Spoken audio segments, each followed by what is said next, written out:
All right, for those of you who are asking how my boat turned out, I didn't finish all of it yet. It got kind of hot here in Phoenix. It's like 110 every day, so I'm gonna wait till it cools off.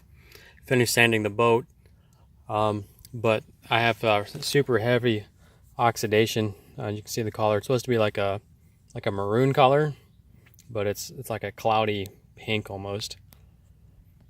So I've done some work to it. I was doing some wet sanding my first video.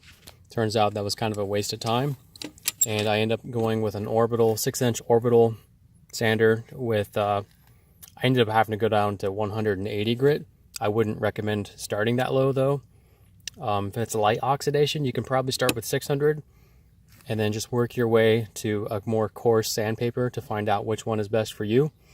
Luckily, this boat had pretty thick gel coat. I was able to take quite a bit off and get the results I needed. So I went clear down to 180 grit.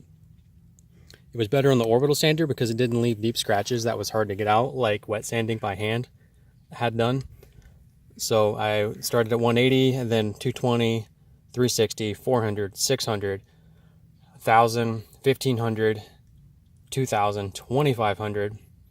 And then I used a product from the chemical guys that is a heavy oxidation compound that I put on like a foam buffing pad on that orbital sander tool I have, and essentially went over everything here on the sides to give it a cleaner look, because it's got a small grit in it. That's just a little bit finer than the 2500 sandpaper. And then after that I went over it with a polish to get a nice smooth shine to it. So it turned out pretty good.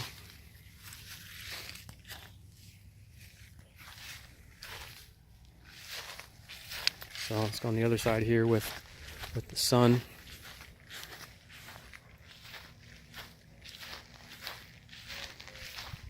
I even sanded the texturized stuff off the side here to expose the white. I may end up considering sanding off the rest of the texture, just leave like a nice pretty white. But yeah, there it is. Look, I rubbed up against the dock today. I just literally took it out of the water today and wiped it down with a wet towel to get most of the water spots off. But since I've done this back in March, and now it's August, I haven't done any waxing on it. I literally just wipe it off with a wet towel and maybe a little bit of vinegar to get the water spots off, and it does a great job. So when it cools off, I'll finish working on the white, get the pinstripes the rest of the way off, and finish the job to make the whole boat look a lot nicer.